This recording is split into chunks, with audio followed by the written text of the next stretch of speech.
इस चौपाई के आधे भाग में संत की परिभाषा लिखी हुई। संत का हृदय कैसा होना चाहिए, अब इसमें ढूंढना पड़ता है तो इस परिभाषा बन के आती है, संत हृदय कैसा, कैसा होना चाहिए, संत हृदय कैसा होना चाहिए, इसी में छिपा हुआ है।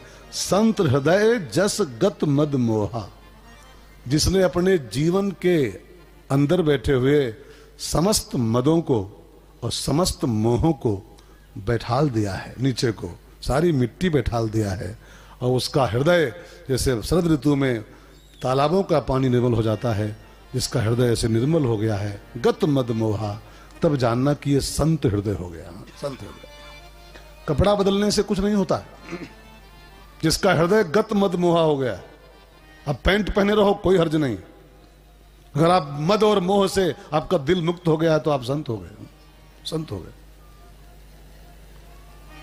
अभिमान को मार दो अपने और सारा मोह समाप्त कर दो।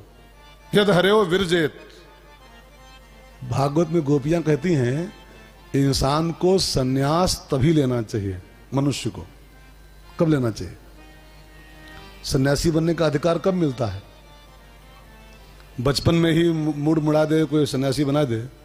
अब मैं तो कभी कभी जाता हूं जब आश्रमों में और देखता हूं 8-8 साल के बच्चे सन्यास की दीक्षा ले रहे हैं और लोग उनको दे रहे हैं, 8 साल के बच्चे सन्यासी, बड़ी दया आती है कभी कभी कि तो इनके साथ जुल्म हो रहा है।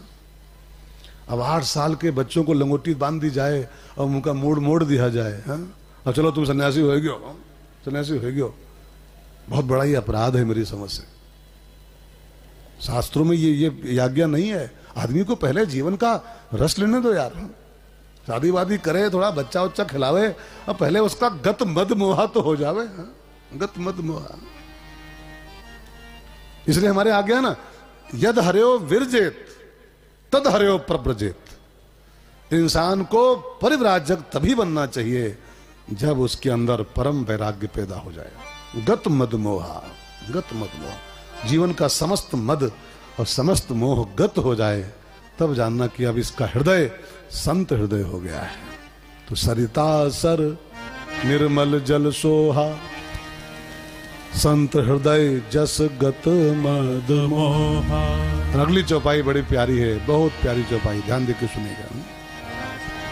लेकिन इस चौपाई में एक बात और मुझे निकालनी है आपके लिए, बहुत काम की बात है, ध्यान देकर सुनेगा। पंडित राम किंकर जी महाराज जी इस चौपाई की व्याख्या कर रहे थे, उनकी एक किताब पढ़ रहा था, उन्होंने इस चौपाई पे जो शोध किया, सरिता सर निर्मल जल सोहा, संत हृदय जस गत मद मोहा, इस चौपाई को उन्होंने एक अलग एंगल से अर्थ निकाला, अलग एंगल से। थोड़ा कठिन है उनका एंगल, किंकर जी को कभी आप पढ़िए सुनिए तो आप में से 90% को तो बिल्कुल बाईपास हो जाएगा सब। उनकी किताबें भी पढ़ो तो हजम नहीं होती जल्दी से, हजम नहीं होते।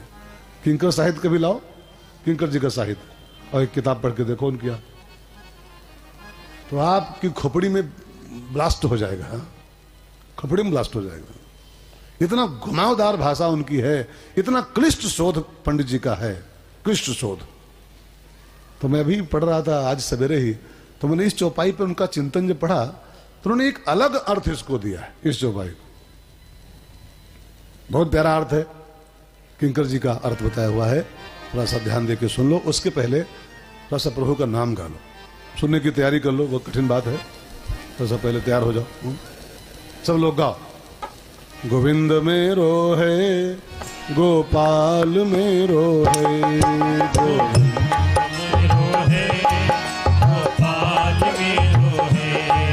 गोविंद मेरो है, गोपाल मेरो है, गोविंद मेरो है, गोपाल मेरो है। श्री राधा रमण नंद लाल मेरो है, ओ श्री राधा रमण गोपाल मेरो है। श्री बाके बिहारी नंदलाल मेरो है, ओ श्री बाके बिहारी नंदलाल मेरो है। गोविंद मेरो है, गोपाल मेरो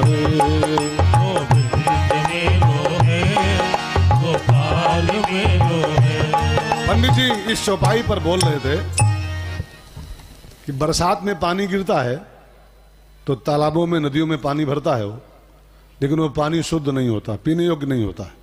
थोड़ा वेट करो, 2-4 महीने बीत जाएं, शरद का ऋतु आ जाए और मिट्टी नीचे बैठ जाए, तब चुल्लू से पियो, ठीक है ना। रामायण में बरसात को कई अर्थों में देखा गया है।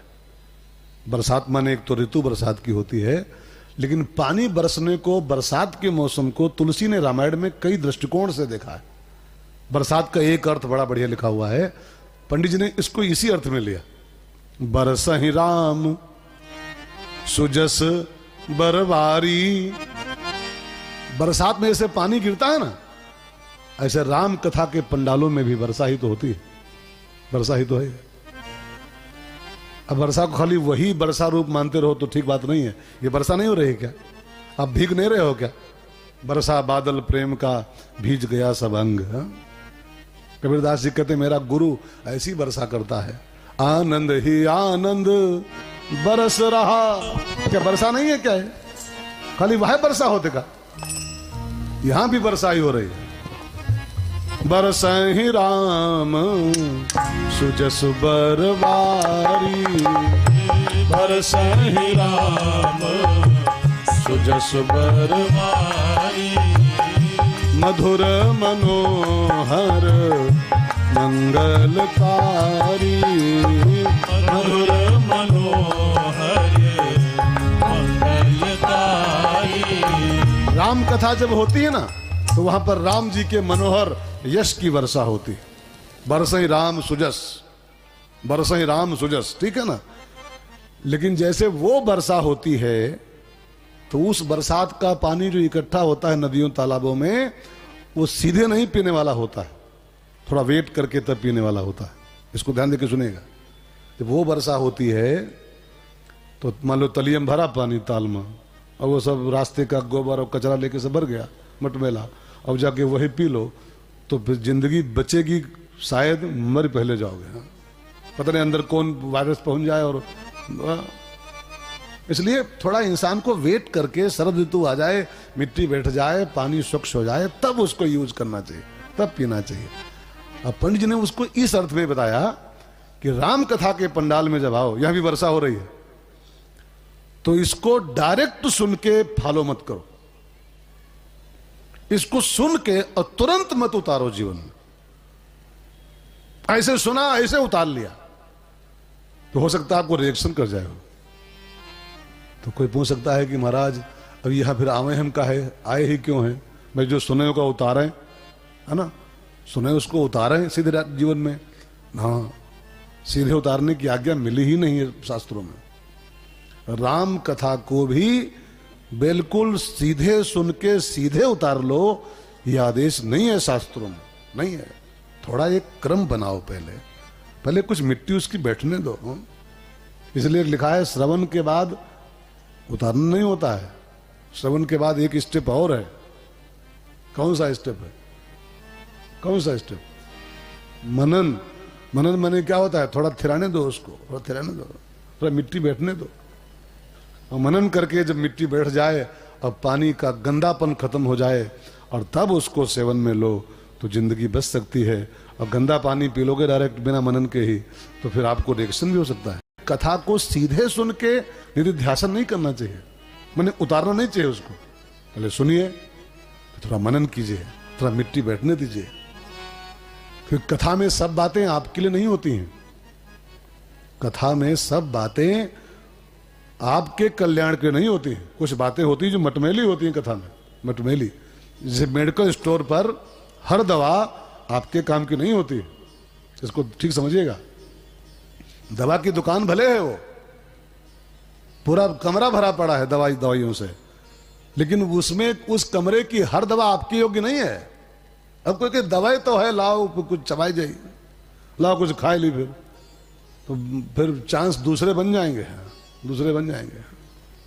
वो दवा की दुकान है, लेकिन हर दवा आपकी नहीं उसमें से।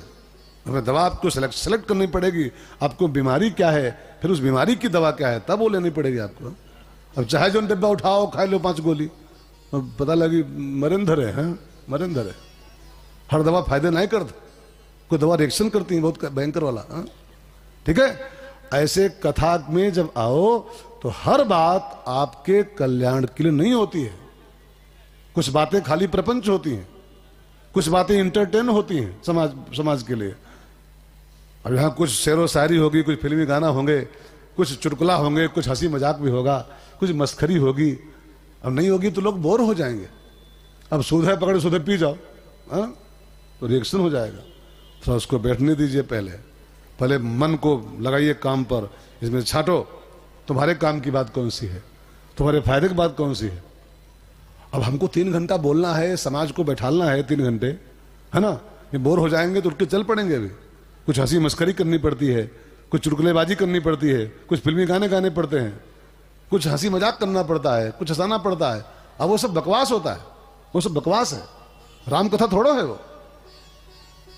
अब सूद है पी जाओ सब कुछ तो फायदा नहीं होगा।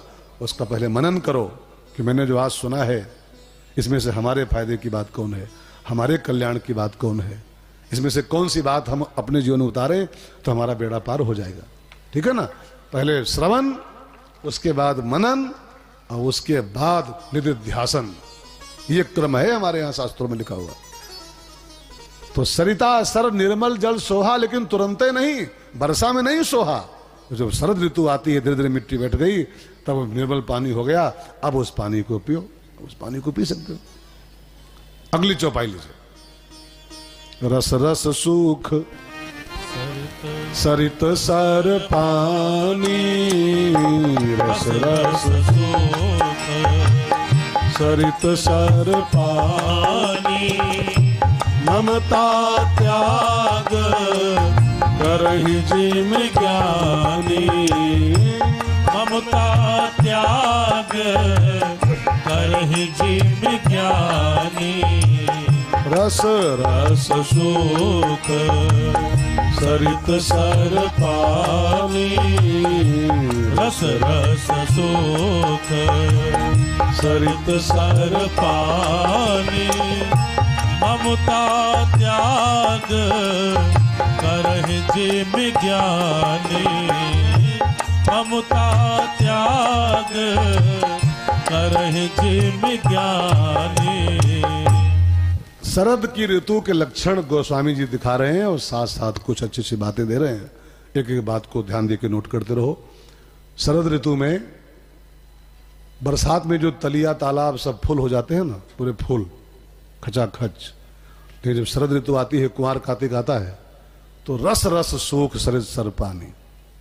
रस रस माने धीरे धीरे, मजे मजे, मजे मजे।